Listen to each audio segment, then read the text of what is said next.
సిరిసిల్ల జిల్లా తంగెలపల్లి మండల కేంద్రంలో కడపత్ర ఆవిష్కరణకు వచ్చేసిన తంగెలపల్లి మాల బాంధవులందరికీ జైభీము తెలియజేస్తూ హలో మాల చలో ఢిల్లీ దళితుల ఐక్యత కోసం, దళితులపై జరుగుతున్న దాడుల కోసం 25, 26 తారీఖు రోజు ప్రాంతంలో జరిగే రాజ్యాంగ దీక్షను మరి విజయవంతం చేయడానికి తంగెలపల్లి మండల కేంద్రం నుంచి మాల కుల బాంధవులు, మాల ఉపకులాలు అందరూ కలిసి రావాల్సిన అవసరం ఉంది.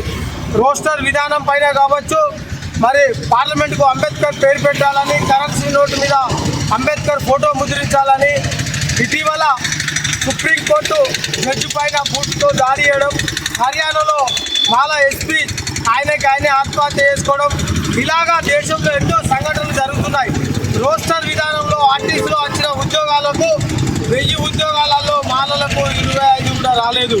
మరి ఇప్పుడు రోస్టర్ విధానంతో మాలలకు ఎంతో అన్యాయం జరుగుతుంది. విద్యార్థులకు కాలేజీలలో ఇంటర్మీడియట్, డిగ్రీ, ఎంబీబీఎస్, నర్సింగ్, ఇంజనీరింగ్లో కూడా అన్యాయం జరుగుతుంది. కాబట్టి మాల విద్యార్థుల భవిష్యత్తు కోసం, మన ఉద్యోగస్తుల భవిష్యత్తు కోసం, మాలలందరూ మన పిల్లల భవిష్యత్తు కోసం మనందరం రోడ్ల మీదకి రావాల్సిన అవసరం ఉంది, ఉద్యమించే అవసరం ఉంది. కాబట్టి మాల జాతిని అన్ని రాజకీయ పార్టీలు కూడా దగ్గరికి తీస్తలేవు.